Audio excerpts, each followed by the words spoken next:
지나신 줄을 믿습니다. 왜냐? 오늘도 거룩한 예배의 자리에 여러분 건강한 모습으로 참여하신 모습이 더욱 행복해 보이고 더욱 환영하고 축복합니다. 옆 사람과 인사하십시다. 오늘도 만나서 반갑습니다. 잘 오셨습니다. 은혜 많이 받으세요.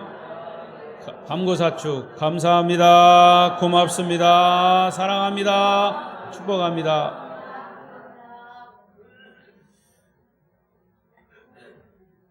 오늘도 비대면 영상으로 예배하시는 분이 계시면 그 중에도 주님의 은혜가 함께 하시길 바랍니다. 오늘 말씀의 제목은 가룟 유다는입니다. 가룟 유다가 어땠다는 건가요? 잘 들어보십시오. 우리 그리스도인들에게는 이 가룟 유다라고 하는 이름은 그렇게 좋은 생각을 갖게 하는 사람은 아닙니다. 저는 가룟 유다를 떠올리면 비교해서 베드로를 떠올리게 됩니다. 베드로를 생각하면 가룟 유다가 떠오릅니다. 여러분도 그렇게 비교해서 한번 생각해 보십시오. 다음 주일에는 설교 제목이 베드로는입니다. 그러니까 가룟 유다는 이미 여러분 다 알고 있는 사람입니다. 예수님은 가룟 유다를 보고 이런 말씀을 하셨어요. 마가복음 14장 21절에 보면 차라리 태어나지 아니했으면 좋을 뻔한 사람이다. 예수님이 말씀하셨어요. 가룟 유다는 태어나지 말았어야 할 사람이다. 세상에 이 가룟 유다만큼 불행한 사람이 어디 있을까요? 특히 가룟 유다에게는 여러 가지 별명들이 따라다녔습니다. 마귀라고도 하고 도둑이라고도 하고 멸망의 자식이라고도 하고 배신자라고도 하고 등등 불행한 사람의 표본이라 할 정도로 별명이 아주 부정적입니다. 더욱이 자기 스승이신 예수를 은 30에 팔아버리고 결국 그 돈조차도 성전뜰에 뿌려버리고 던져버리고 스스로 목숨을 끊어버리는 비참한 최후를 맞이한 사람입니다. 오늘 우리는 가룟 유다를 통해서 우리에게 주시는 주님의 메시지가 무엇인지를 깨닫는, 그래서 가룟 유다를 통해서 반면 교사로 삼는 그런 시간이 되시기를 바랍니다.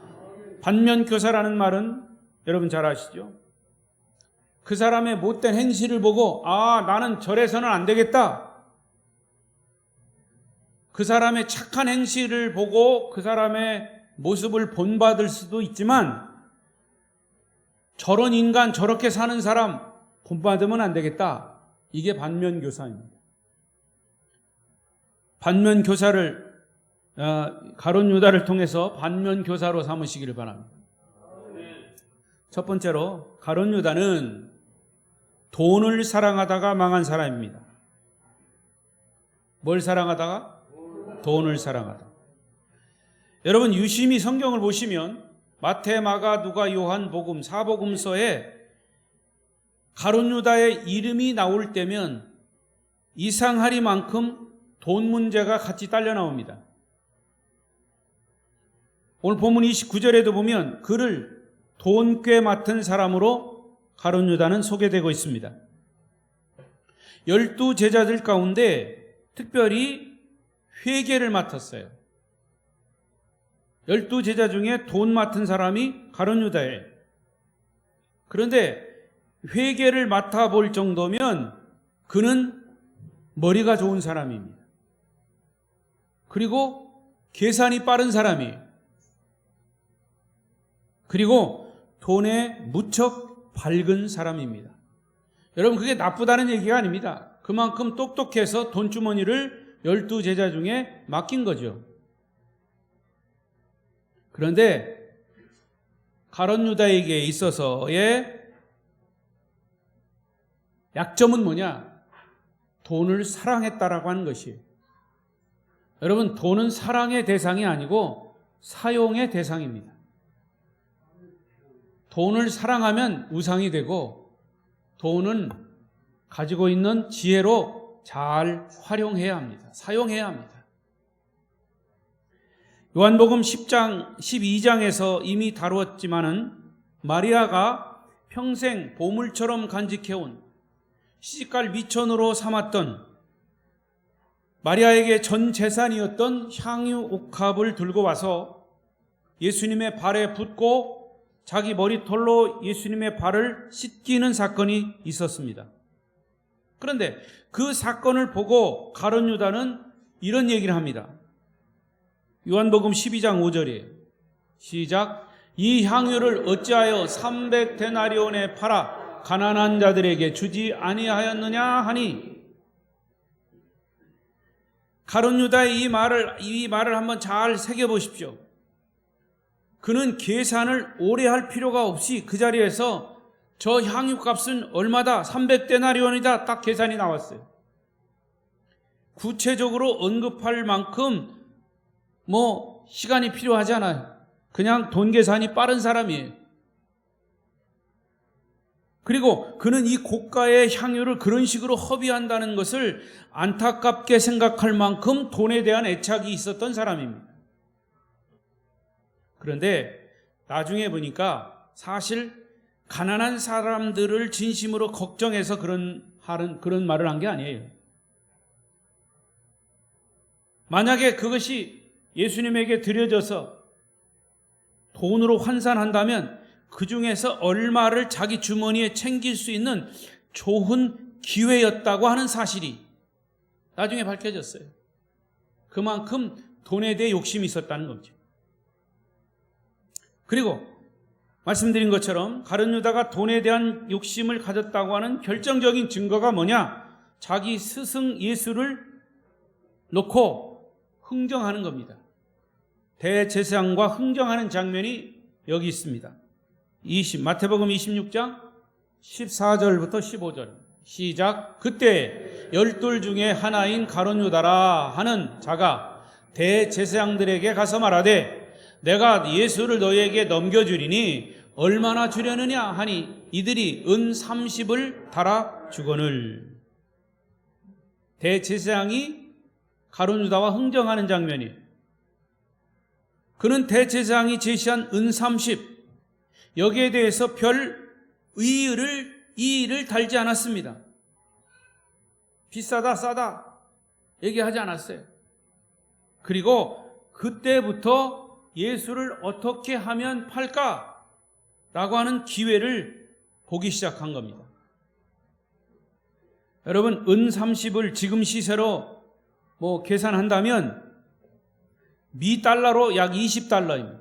한국 돈으로 약 26만 원. 물론 돈의 가치가 시대마다 큰 차이가 나는 것은 사실입니다.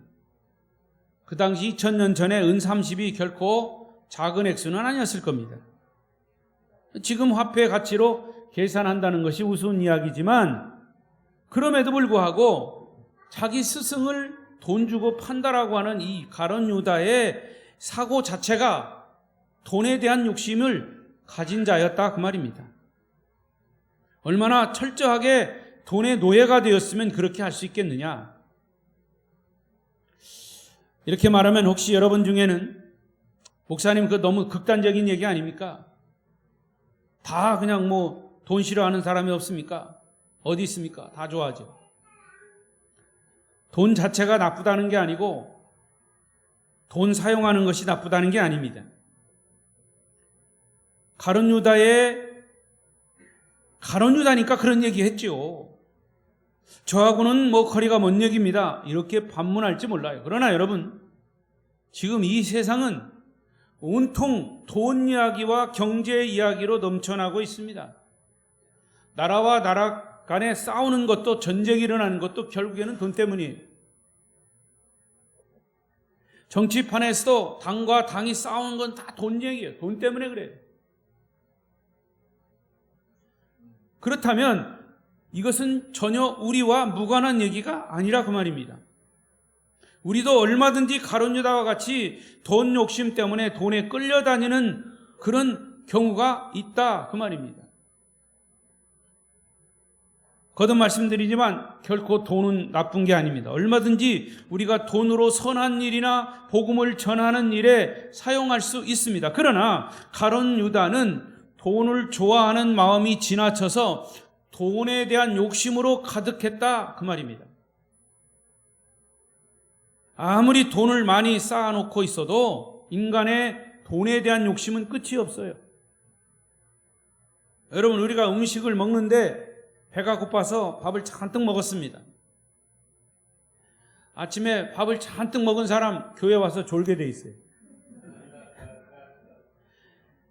아무튼 배고파서 잔뜩 밥을 먹으면 어느 정도 배가 차면 만족하는 거예요. 배가 불러서 더 못 먹어요. 그러나 돈에 대해서는 욕심을 갖는 돈배는 아무리 먹어도 만족을 몰라요. 이 탐욕이라고 하는 것은 이토록 무섭고 끈질긴 겁니다. 우리가 예수를 믿으면서도 이러한 탐욕에 빠지면 조금만 더 벌고 그때 가서 내가 신앙생활 착실하게 할게요. 조금만 더 벌고 그때 가면 내가 헌금 많이 할게요. 조금만 더 하면서 주님이 원하시는 일은 뒤로 미뤄놓고 돈과 쾌락에 빠지게 되는 것입니다. 그러나 이와 같은 탐욕은 결국 영혼이 파괴된다는 사실을 우리는 가룟 유다를 통해서 우리에게 교훈해 주고 있습니다. 회사만 부도나는 게 아닙니다. 가룟 유다처럼 우리의 영혼도 부도가 나요. 국가만 부도나는 게 아닙니다. 우리의 신앙생활도 부도날 수 있다는 사실을 여러분 기억하십시오. 이제 우리는 영적으로 철이 들 때가 되었습니다. 아름다운 교회 역사를 보면 20년입니다. 그 전에 신앙생활 하신 분도 있겠지만 우리 교회 역사로만 보면 20년이면 성인이 20년이면 신앙생활 이제 철이 들 때가 됐다 그 말입니다. 한시라도 빨리 돈이라고 하는 것이 믿을 게 못 된다고 하는 진리를 깨닫기를 바랍니다. 지금처럼 사람이 떡으로만 사는 것이 아니고 하나님의 입으로 나오는 모든 말씀으로 산다라고 하는 말씀이 진리라고 하는 사실을 고백할 수 있는 기회가 지금 이때예요. 자유롭게 이렇게 고백할 때예요. 이 고백마저도 못할 때가 있습니다. 아마 오늘도 가룟 유다는 지옥에서 비명을 지르면서 외치고 있을 겁니다. 세상에 있는 여러분이요, 돈을 사랑하지 말고 돈을 사랑하지 말라. 돈을 사랑하다가는 너희도 나처럼 망하고 지옥 형벌을 받을 거다. 절대로 돈 욕심 내지 말고 지옥에 오면 안 된다. 아마 이런 소리를 외치고 있는지 몰라요. 영적인 귀를 활짝 열고 그런 가룟 유다의 음성을 들으시기를 바랍니다. 자, 보십시오. 성경에서도 이런 말씀을 하셨어요. 디모데전서 6장 10절 시작. 돈을 사랑함이 일만 악의 뿌리가 되나니 이것을 탐내는 자들은 미혹을 받아 믿음에서 떠나 많은 근심으로써 자기를 찔렀도다. 거듭 말씀드리지만 이 디모데전서 6장 10절은 단계적이에요. 단계적. 어떻게? 첫째, 돈을 사랑하는 것. 돈을 사랑하는 것이 일만 악의 뿌리가 된다. 거듭 말씀드리지만 돈은 사랑의 대상이 아니라 사용의 대상이다. 사용의 도구다. 돈을 사랑하는 것은 만 가지 악의 뿌리가 되고 그 다음에 이것을 탐내는 자들은, 이것을 욕심내는 자들은 미혹을 받는다고 그랬어요. 가룟 유다처럼 미혹을 받대. 돈에 미혹을 받는다 그 말이에요. 그 다음에 돈의 유혹을 받으면 어떻게 된다? 믿음에서 떠나게 됩니다. 믿음 이거 뭐고 다 팽개친다. 하나님 이거 뭐고 다 팽개친다 그 말이에요. 믿음에서 떠나게 되고 그 다음에는 어떻게 돼? 근심하게 돼. 근심하게 되죠. 믿음에서 떠났죠. 돈 걱정하죠. 근심하게 되는 거예요. 그리고 결국에는 자기를 찔렀다 그 말이에요. 파멸에 이른다 그 말이에요. 여러분, 이 디모데 전서 6장 10절 말씀을 읽고 또 읽고 묵상해야 할 진리임을 명심하시기를 바랍니다. 다시 말씀드리지만 돈은 사랑의 대상이 아니라 잘 사용할 대상임을 명심하십시오. 두 번째, 가룟 유다는 하나님의 뜻보다 자기 뜻을 고집하다가 망한 사람입니다. 하나님의 뜻과 자기의 뜻. 가룟 유다는요, 열심당이라고 하는 정치단체에 소속된 사람이에요. 예수님의 제자이면서 열심당원이었습니다. 그럼 열심당원이 뭐냐? 요즘 말로 말하면 과격분자예요. 과격분자. 그때 예수님 당시에 유대 나라는 로마의 식민지로 있었습니다. 그래서 로마 식민지로 있던 유대 나라를 해방시키기 위해서 조직된 과격분자들이 열심당원이에요. 그들은 수단과 방법을 가리지 않고 투쟁해야 한다고 믿었어요. 그런 가룟 유다가 어떻게 예수님의 12제자로 선택이 되었는지 성경은 거기에 대해서 설명하지 않아요. 가룟 유다가 12제자로 선택이 된 건 사실이에요. 그러나 이런 추측을 할 수 있어요. 아마도 가룟 유다는 예수님이 유대 나라를 로마로부터 무력으로 해방할 수 있는 유일한 지도자다. 무력으로 해방할 수 있는. 예수님이 어떤 사람입니까? 병자를 고치고 죽은 자를 살려내고 오병이어의 기적을 일으키고 칠병이어의 기적을 일으킨 그런 분 아니에요. 저 정도의 능력이라면 우리 유대 나라를 무력으로 로마에서 해방시킬 수 있다라고 하는 생각을 했던 거죠. 그런데 예수님의 제자가 된 얼마 후에 자기의 생각과 예수님의 생각이 전혀 다르다고 하는 사실을 알게 됐어요. 왜냐? 주님은 기회가 있을 때마다, 시간이 있을 때마다 제자들에게 당신 자신과 자신이 세울 하나님의 나라에 대해서 아주 명쾌하고 분명하게 목적과 이유를 말씀하셨기 때문이죠. 주님 말씀하시기를 내 나라는 유대 나라를 로마에서 해방시키는 나라가 아니야. 죄와 사망의 쇠사슬에 매여 있는 사람들을 영원한 나라, 하나님 나라에 들어가도록 하는 것이 나의 목적이고 내가 이 땅에 온 이유다. 그 천국을 세우는 것이 나의 역할이야 라고 예수님은 끊임없이 제자들에게 말씀하셨어요. 가만히 들어보니까 이 가룟 유다는 자기가 세울 그런 영적인, 자기가 로마로부터 물리적으로 해방할 그 지도자가 아니라고 하는 사실이 가면 갈수록 자꾸 느껴지는 겁니다. 만일 가룟 유다가 올바른 생각을 가진 자라면 자기의 생각이 잘못되었다고 하는 것을 빨리 인정하고 주님의 뜻을 따랐어야 되죠. 그러나 그는 그렇게 하지 않았어요. 예수님이 물리적인 힘으로 유다를 해방시키기를 기대하고 있었던 거죠. 끝까지. 하나님의 뜻을 무시하고 끝까지 자기 뜻을 고집하다가 결국에는 돌이킬 수 없는 멸망의 길로 가고 만 것입니다. 여러분, 우리는 이 하나님의 뜻대로라고 하는 말을 자주 입에 오르내립니다. 하나님의 뜻대로. 하지만 우리가 입으로는 하나님의 뜻을 말하면서 속으로는 자기 뜻을 고집할 때가 얼마나 많은지 몰라요. 교회에서는 하나님의 뜻에 순종한다고 말하고 세상에 나가서 하나님의 뜻보다는 자기 뜻을 밀고 나갈 때가 훨씬 더 많아요. 자, 보십시오. 여러분, 하나님의 뜻이 뭐냐? 하나님의 뜻은 다른 말로 말하면 거룩함입니다. 따라하십시오. 하나님의 뜻은 거룩합니다.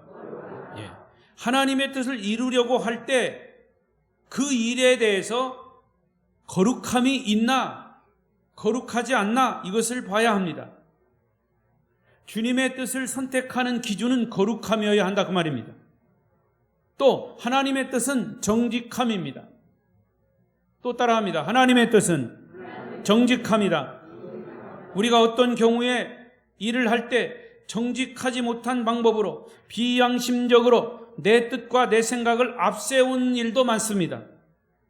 그러니까 내 선택이 정직한가 이것을 판단하는 것이 바로 하나님의 뜻을 따르는 겁니다. 세 번째로 하나님의 뜻은 헌신입니다. 따라하십시오. 하나님의 뜻은 헌신이다.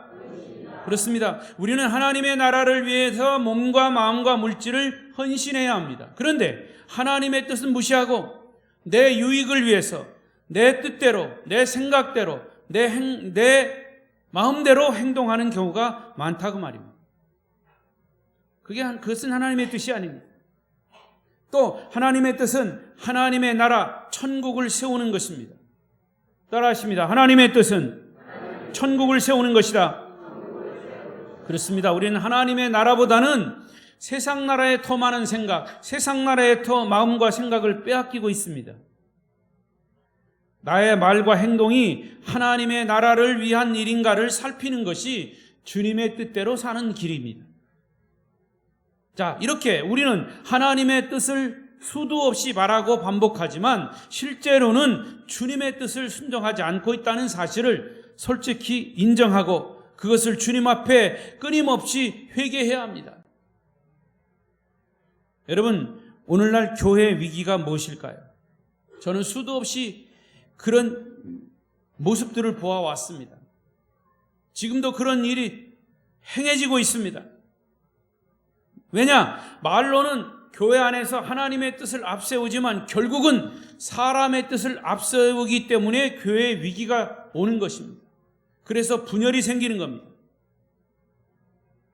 우리는 가정이나 사회나 교회를 총망라해서 하나님의 뜻보다 인간의 뜻을 앞세웠던 것을 회개해야 합니다. 성경은 오늘 우리에게 이렇게 말씀하십니다. 로마서 12장 2절 시작. 너희는 이 세대를 본받지 말고 오직 마음을 새롭게 함으로 변화를 받아 하나님의 선하시고 기뻐하시고 온전하신 뜻이 무엇인지 분별하도록 하라. 아멘.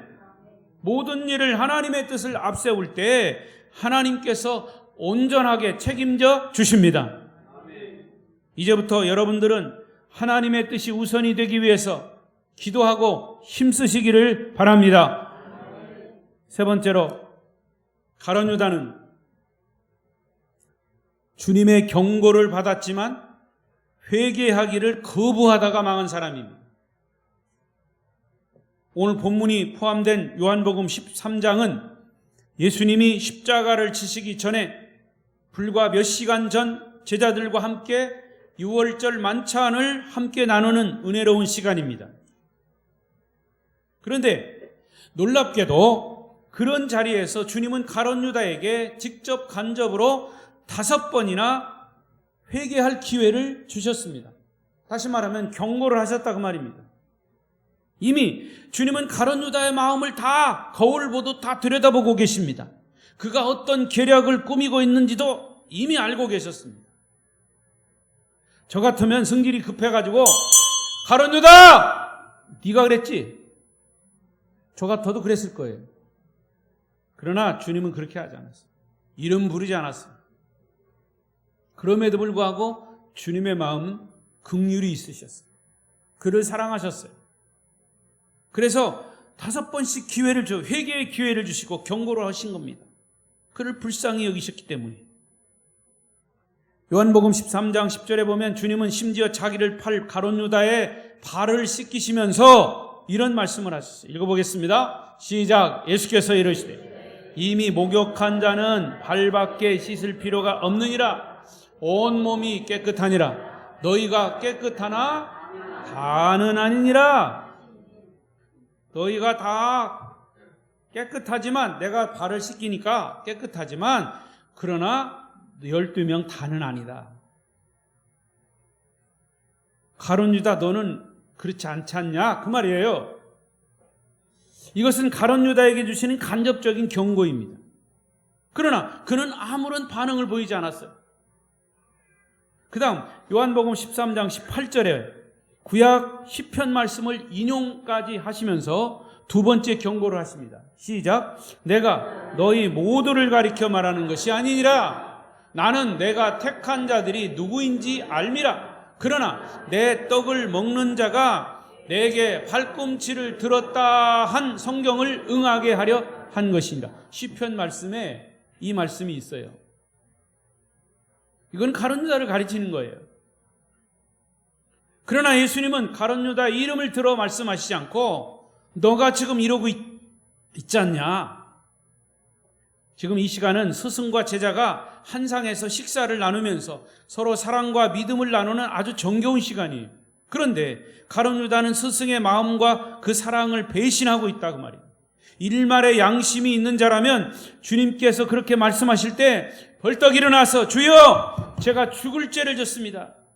저를 용서해 주십시오. 라고 통곡해야 마땅합니다. 여러분, 인간이요 악해지려면요 별짓을 다 합니다. 여러분 요즘 보도해 보시죠. 자기 자녀를 낳고서 산에 가다 묻고 냉장 속에 넣고, 예? 끔찍한 일이 벌어지고 있어요.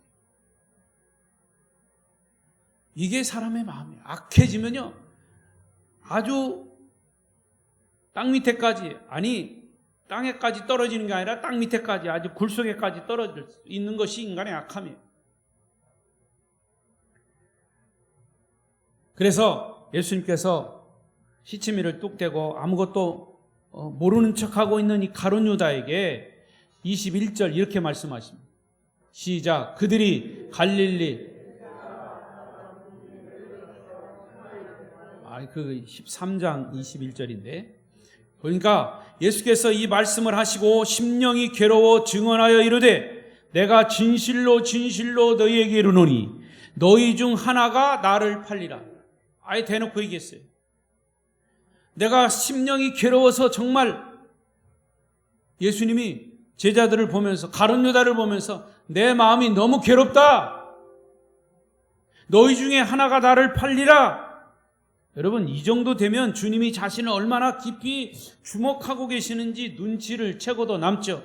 얼른 마음을 돌려야 합니다. 하지만 그는 양심이 마비돼서 꿈쩍하지 않습니다. 나중에는 주님이 떡 한 조각을 떼어서 가룟 유다에게 주었을 때도 그는 표정 하나 바뀌지 않아요. 그리고 받아먹는 거예요. 26절 시작. 예수께서 대답하시되 내가 떡 한 조각을 적셔다 주는 자가 그니라 하시고 곧 한 조각을 적셔서 가롯 시몬의 아들 유다에게 주시니.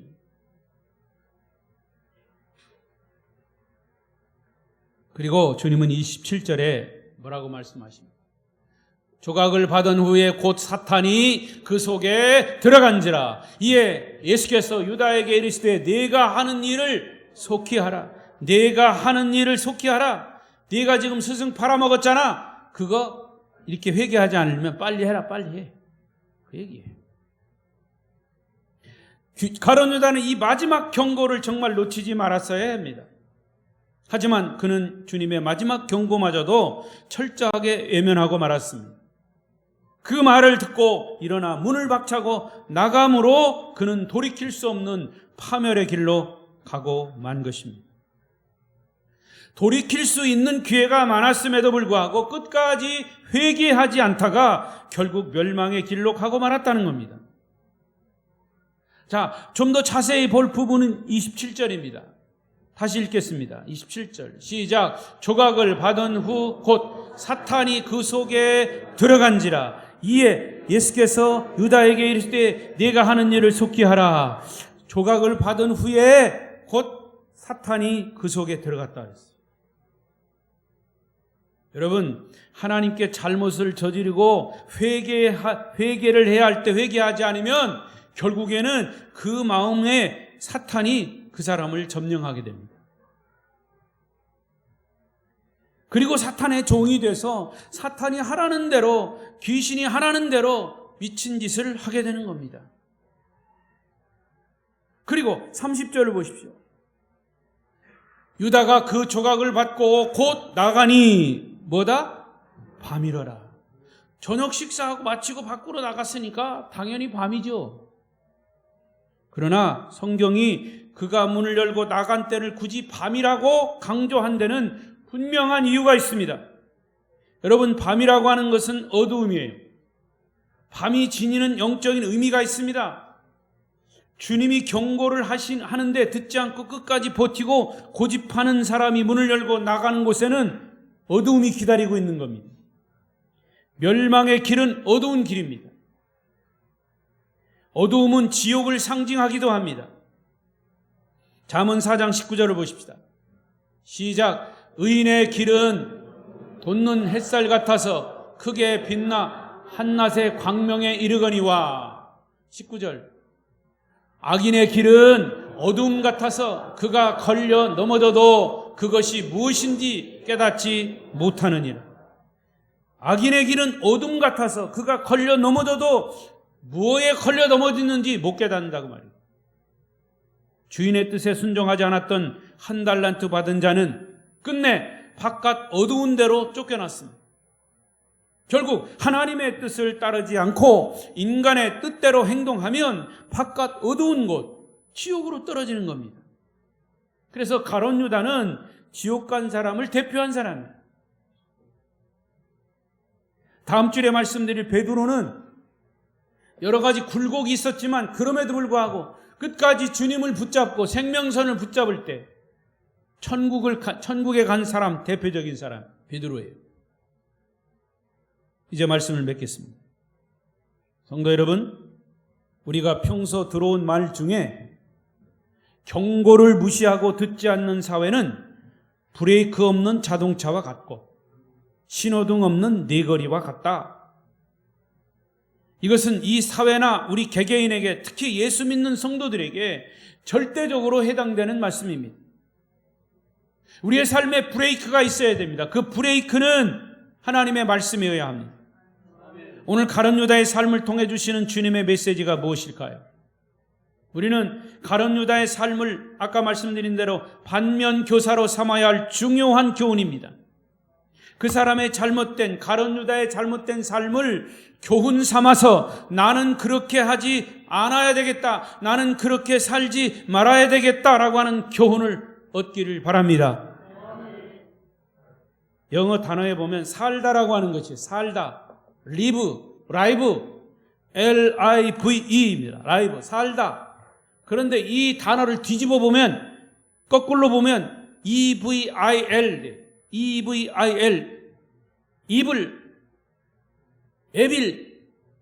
이게 뭐냐? 악이에요. 사악하다. 그런 뜻이에요. 여러분, 악이라고 하는 게 뭐냐? 올바른 삶을 살지 않고 거꾸로 된 삶을 사는 게 악이에요.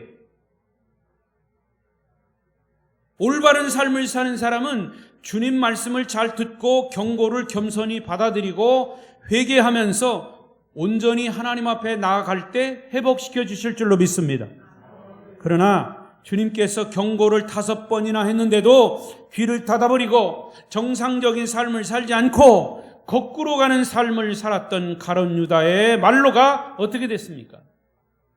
가룟 유다의 삶이야말로 에이빌 죄악입니다. 죄악.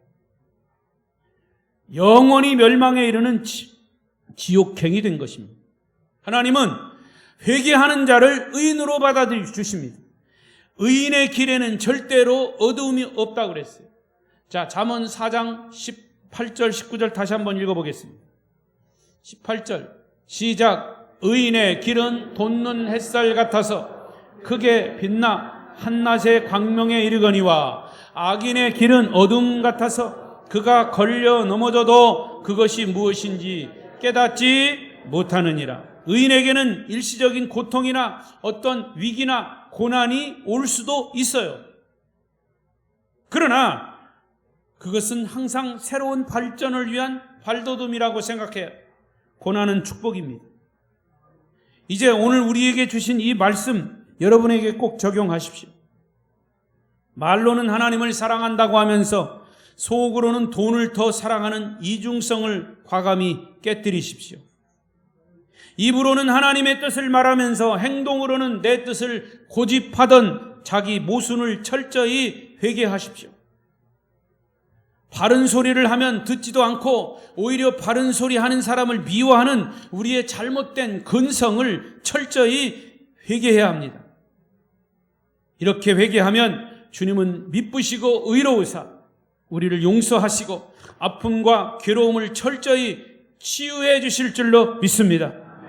이제 마지막으로 호세아 6장 1절 2절을 저와 여러분이 큰 소리로 읽겠습니다. 이 말씀이 오늘 마지막 결론으로 주시는 주님의 음성이 되시기를 바랍니다. 크게 읽습니다. 시작. 오라 우리가 여호와께로 돌아가자. 여호와께서 우리를 찢으셨으나 도로 낫게 하실 것이요 우리를 치셨으나 싸매어 주실 것이라. 여호와께서 이틀 후에 우리를 살리시며 셋째 날에 우리를 일으키시리니 우리가 그의 앞에서 살리라. 아멘. 이런 은혜가 우리 아름다운 교회 모든 성도들에게 임하시기를 축복합니다. 축복합니다. 기도하겠습니다.